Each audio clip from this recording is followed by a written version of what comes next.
Bienvenido al estudio de este capítulo 19 de Éxodo.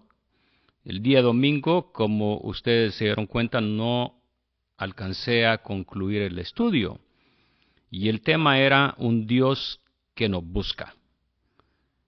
En este estudio vimos claramente cómo Dios es el que busca al hombre, se comunica con Moisés y le da instrucciones para que él pueda preparar al pueblo para ese encuentro que Dios está buscando tener con su pueblo.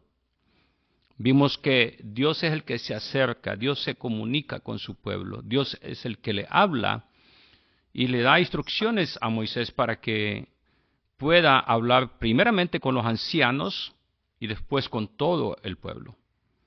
Ahora, también estudiamos que Dios confirmó y apoyó a Moisés, no solamente en el pasado, cuando estuvo en Egipto, sino ahora cuando él tiene que ser el líder, el representante prácticamente de Dios delante de ellos. Y Dios confirma el liderazgo de él y confirma a través no solamente de la palabra que Moisés habla, sino a través de todos los milagros y maravillas que Moisés hace por mandato de Dios. Ahora, también vimos que Dios confirmó el mensaje y ministerio de Jesús de igual manera en el Nuevo Testamento, ¿no?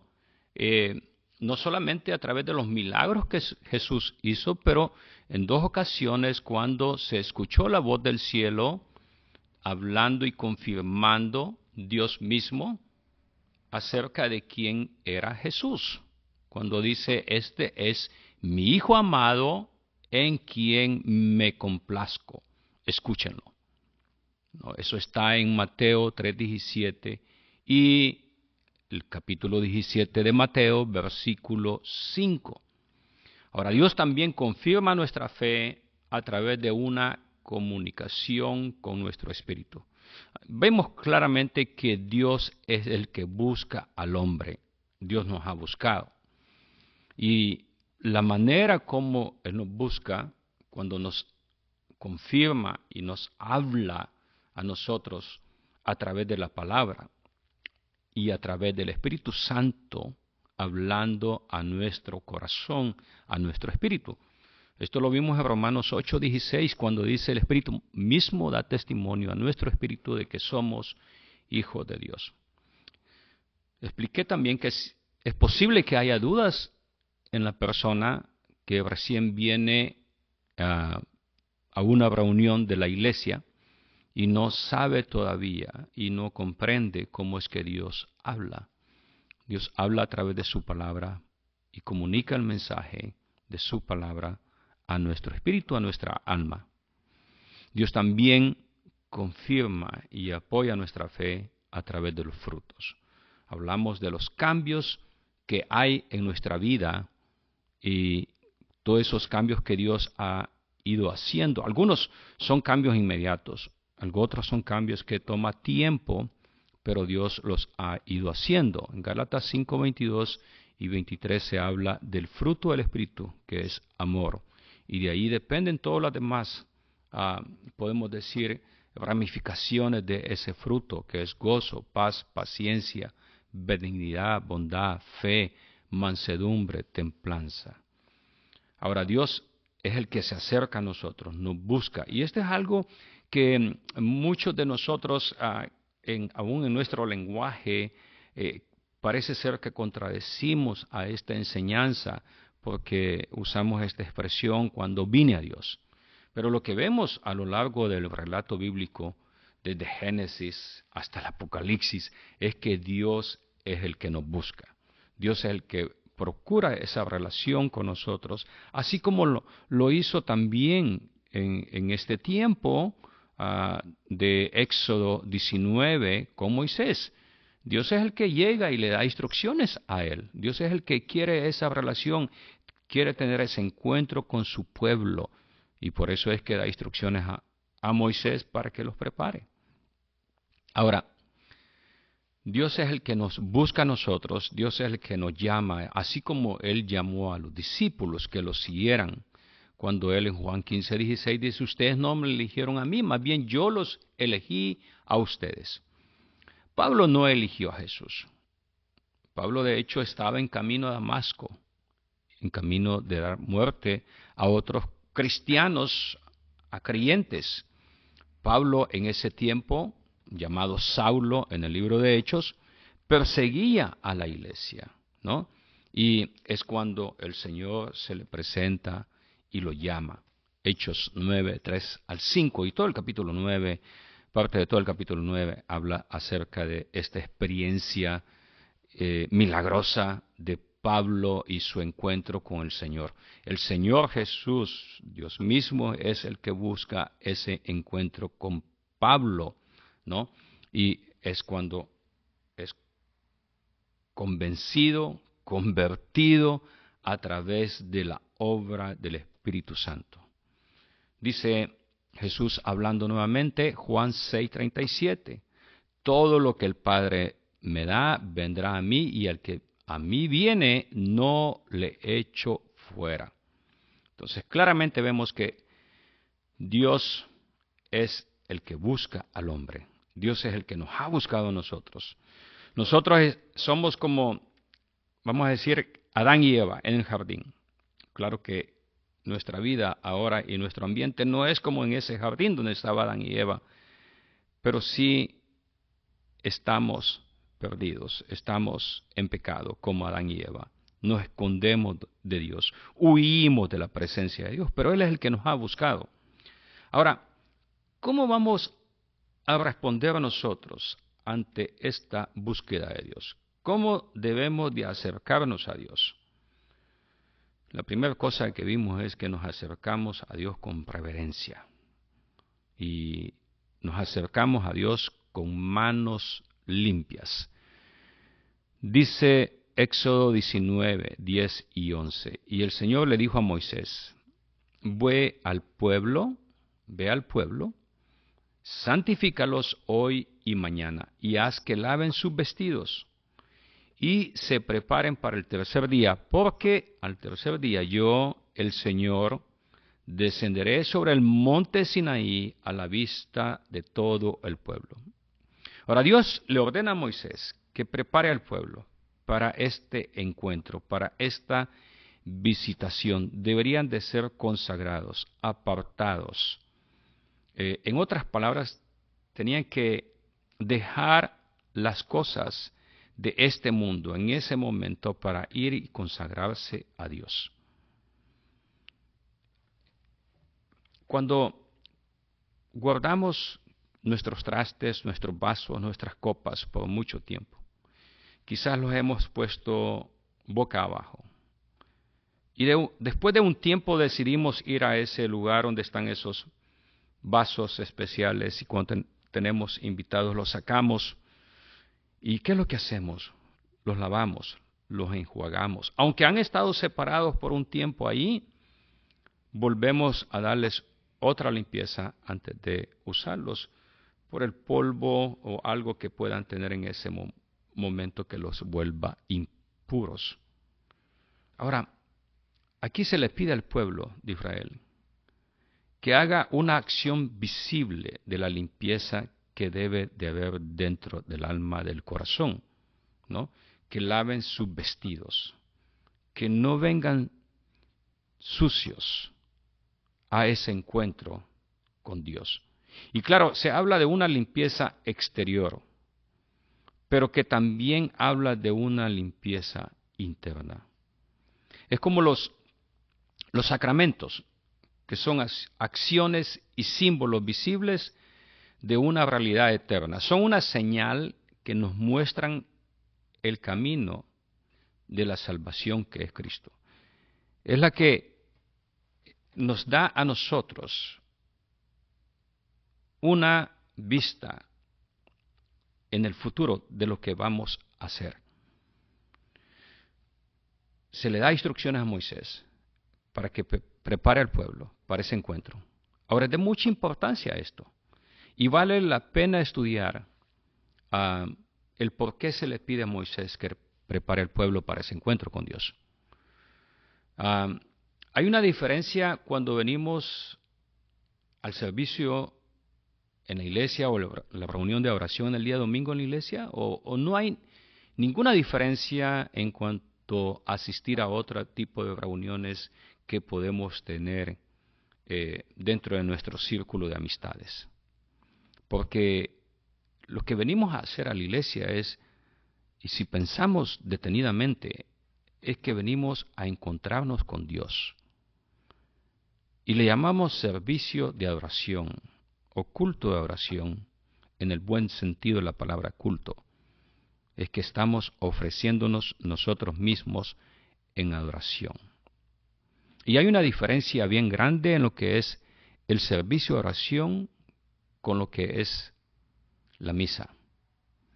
Por definición, y esto está en la RAE, es decir, en la Real Academia Española, en su diccionario dice, la misa es, en la religión católica, celebración en la que el sacerdote renueva en el altar el sacrificio del cuerpo y de la sangre de Cristo bajo las especies de pan y vino. La misa, por definición, la reunión incluye la Eucaristía, lo que se conoce en el ámbito cristiano evangélico como la Cena del Señor. Y que la Eucaristía prácticamente es volver a sacrificar a Cristo en la reunión que se tiene en esa congregación. No, hay un rito, una acción que se hace en ese momento, que es como volver a sacrificar a Cristo. En el cristianismo y la Biblia, cristianismo evangélico y la Biblia, el sacrificio que nosotros rendimos, somos nosotros mismos delante de Dios que venimos en sacrificio. No es como la reunión que se hacía con los judíos en el templo, que traían un animal, un cordero. No es eso. Somos nosotros mismos.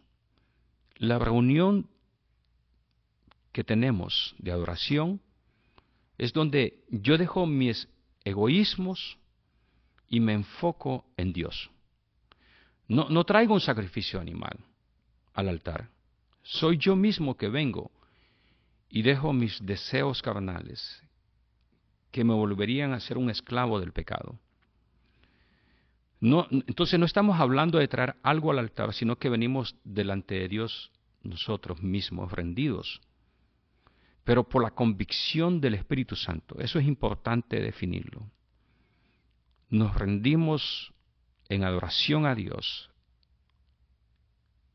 en nuestra reunión del día domingo por la convicción del Espíritu Santo y adoramos a Dios. ¿De qué manera lo hacemos? Bueno, lo hacemos quizás cantando, ofrendando, pero lo más importante es la parte espiritual que a veces olvidamos, porque podemos hacer todo mecánicamente el día domingo. La parte espiritual es cuando nos rendimos nosotros mismos a Dios. Y esta es la definición de Romanos 12:1, cuando dice, por tanto, hermanos, les ruego por las misericordias de Dios, que presenten sus cuerpos como sacrificio vivo y santo, aceptable a Dios, que es el culto racional de ustedes. Pregunto es si el asistir a la iglesia se ha vuelto una costumbre religiosa.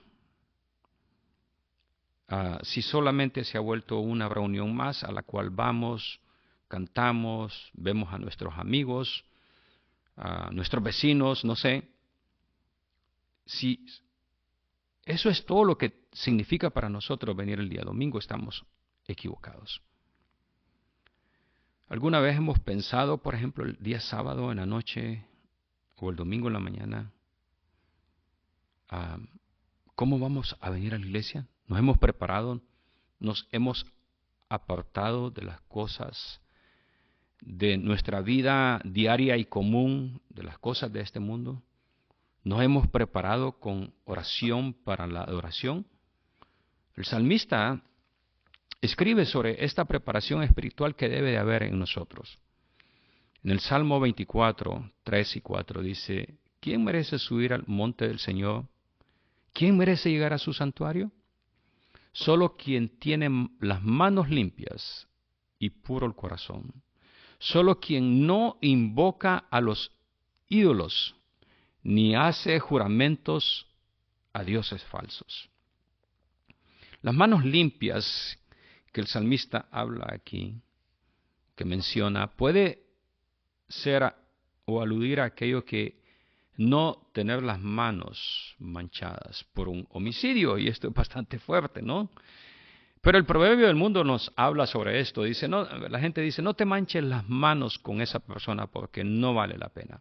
O sea, no tomes acción con tus propias manos en vengarte del mal que alguien te ha hecho, porque realmente no vale la pena hacer eso. Puedes pasar por alto la ofensa. Por eso es que el Salmo inmediatamente agrega la frase, puro de corazón. Es decir, aquel que no ha contaminado su corazón dando rienda suelta al deseo de venganza, manchándose así sus propias manos al tomar venganza. Para nosotros los cristianos, venimos a Dios con manos limpias y con el corazón puro, no por nuestra propia acción, sino porque el Señor nos ha perdonado, nos ha limpiado. Y eso es lo que celebramos este domingo pasado, ¿no? En la cena del Señor. Celebramos, recordamos la muerte de Cristo, que a través de su sangre hemos sido limpiados y que su cuerpo puesto en la cruz del Calvario tomó el lugar que nosotros merecíamos, la condenación por el pecado. Ahora, la segunda parte del Salmo, de este Salmo 24, 3 y 4, o de estos versículos de este Salmo, dice, solo quien no invoca a los ídolos, ni hace juramentos a dioses falsos. El significado aquí de esta frase, un poco larga, es grande, ya que define a la persona que se acerca a Dios y lo respeta por lo que Él es. No hacemos una mezcla de oraciones, de rezos a diferentes dioses y deidades. No tenemos un altar para el Dios verdadero, el Señor, y otros altares para otros dioses. El Señor dice claramente en Isaías 42, 8, yo soy el Señor, ese es mi nombre. Dice, yo soy el Señor. ¿Comprendemos esa expresión? Ese es mi nombre. Mi gloria a otro no daré, ni mi alabanza a imágenes talladas. El Señor no va a recibir tu oración si tu corazón y tu alma todavía está dividida, adorando o aún más orando a otras deidades. La Biblia es bien clara sobre esto.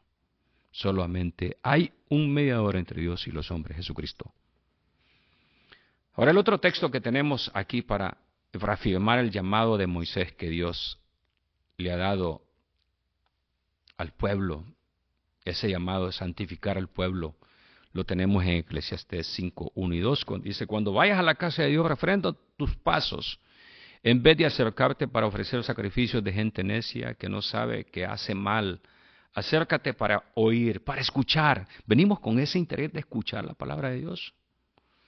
No permitas que tu boca, dice el versículo 2 de este capítulo 5 de Eclesiastés, no permitas que tu boca ni tu corazón se apresure a decir nada delante de Dios, porque Dios está en el cielo y tú estás en la tierra. Por lo tanto, habla lo menos que puedas. El Padre nuestro nos enseña eso, ¿no?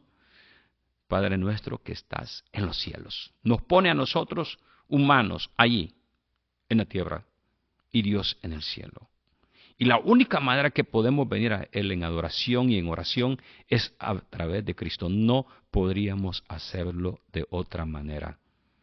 Venimos a adorar a Dios. Entonces, cuando vengamos el día domingo, vengamos preparados, vengamos descansados, seamos conscientes el día sábado que el día domingo tenemos esa reunión especial con nuestro Creador, con nuestro Dios, con nuestro Señor. Ahora, ¿cómo vamos a responder a esta búsqueda de Dios? Porque eso es lo que estamos viendo, estudiando, ¿no? El punto B dice, nos acercamos a Dios a una distancia apropiada. Dice, le dice Dios a Moisés, Éxodo 19, 12 y 13, tú debes poner un límite alrededor del pueblo y decirles que se abstengan de subir al monte, o sea, que no se acerquen al monte, que no suban, ni siquiera deben tocar sus límites, porque cualquiera que toque el monte morirá. Y reafirma esto en el versículo 13, ¿no? Que no pueden tocar los límites. Hay un límite, tiene que haber una distancia apropiada entre Dios y el pueblo o iban a morir. Un sentido de reverencia, tenía que haber un sentimiento de que venimos a hacer algo especial, no venimos a cualquier reunión. ¿Recuerdan cuando Dios le dijo a Moisés junto a la zarza que tenía que quitarse los zapatos porque el suelo sobre el cual estaba él parado allí era tierra santa? Es la idea aquí. No, Dios nos ha llamado a acercarnos y tenemos que llegar con reverencia, con respeto. ¿Recuerdan también cuando estaban trasladando el arca del pacto, la representación, vamos a decir, el símbolo de la presencia de Dios, del Shekinah, de la gloria de Dios en medio del pueblo? Y esta arca iba siendo trasladada en una carreta con bueyes. Y comenzó a caer. Las instrucciones eran bien claras en Números, Levíticos, pero decidieron hacerlo de esta manera. Y Usa, uno de los sirvientes o las personas que estaban haciendo este trabajo de trasladar el arca, en un momento dado el arca se pierde, vamos a decir, se ve como que se va a caer, y Usa extiende su mano para detener el arca y evitar que caiga. Inmediatamente Dios ejecuta juicio sobre él. ¿Por qué razón? Porque si esto que representaba a Dios o la gloria de Dios se caía, bueno, ¿acaso no Dios tiene el control de todo? Nos acercamos a Dios con cuidado y reverencia. Debe haber una distancia entre nosotros y Dios. Nuestra actitud debe de ser, tú eres Dios y yo soy tu siervo, me inclino ante ti. No nos acercamos a Dios o a la presencia de Dios de una manera casual, frívola, sin sentido, sino que lo hacemos con toda nuestra mente, con todo nuestro corazón y con toda nuestra alma. Y por eso es bien importante que si hay algo en la iglesia que hacemos que no comprendemos, podemos tener, y mi invitación siempre es que podemos tener la libertad de preguntar al pastor o a un anciano para poder comprender lo que hacemos y por qué lo hacemos. Entonces nos acercamos a Dios con una distancia apropiada. Nos acercamos a Dios con manos limpias, con corazón puro. Pero también nos acercamos a Dios devotamente y sin distracciones. Éxodo 19:15, otra de las instrucciones que da Dios a Moisés, le dice, y Moisés le dijo al pueblo, prepárense para el tercer día, no tengan ningún contacto con una mujer. Y aquí la idea no es que apoya el celibato, es decir, el abandono total del matrimonio dentro de las parejas, ¿no? Dios creó a Adán y Eva, creó la familia, pero la idea aquí es apartarse de las cosas terrenales, aquellas cosas que pueden distraernos a la vista de Dios y concentrarnos en estar atendiendo la visita de Dios. Esto es bien importante también porque a la iglesia no venimos a Ah, bueno, especialmente, ¿no? Cuando pensamos en la juventud, no se viene a conseguir pareja, ¿no? Se viene a tener ese encuentro con Dios. Ahora, que es muy posible y que bendición sería que conozcas a alguien, está bien, no es ese problema, pero el propósito no es ese. El propósito es venimos a tener ese encuentro con Dios, ¿no? Y nos acercamos devotamente y sin distracciones. Pablo aconsejó a la iglesia en 1 Corintios 7:5 y dice, no se nieguen el uno al otro, a no ser por algún tiempo de mutuo consentimiento para dedicarse a la oración. Pero dice él, vuelvan luego a juntarse, no sea que Satanás los tiente por no tener poder dominarse.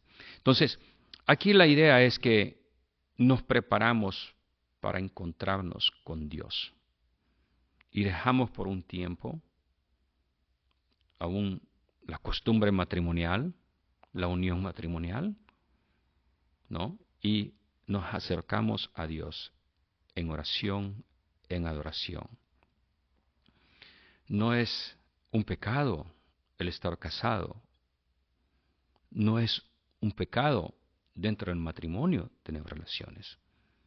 Lo que está hablando el Señor aquí es que debemos dejar todo lo que corresponde a este mundo y acercarnos a Dios con reverencia, con respeto y con el deseo de escuchar su voz, de escuchar lo que Él tiene que decir.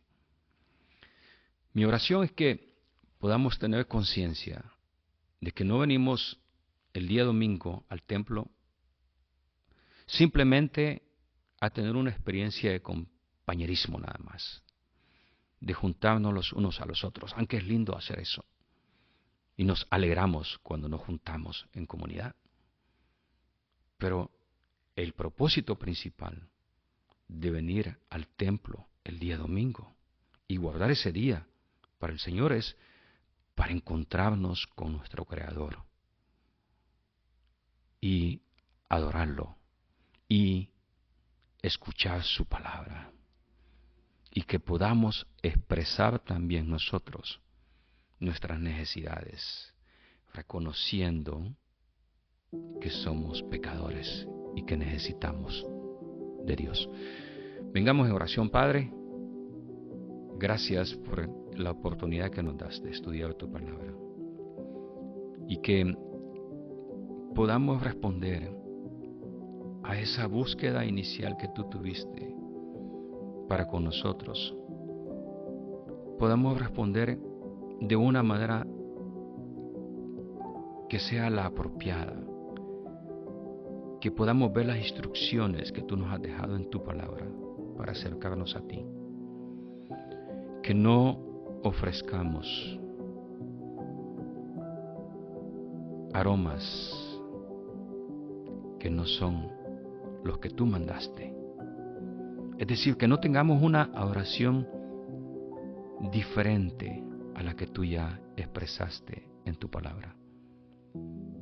Que la oración más grande sea el poder rendirnos, doblegarnos delante de ti por la convicción que tu Espíritu Santo trae a nuestra alma para venir a ti con manos limpias, con corazón puro, sabiendo que de ti hemos recibido el perdón de nuestros pecados y que ahora podemos con libertad acercarnos a ti. En Cristo Jesús te adoramos, Padre, y oramos. Amén y amén. Que Dios les bendiga.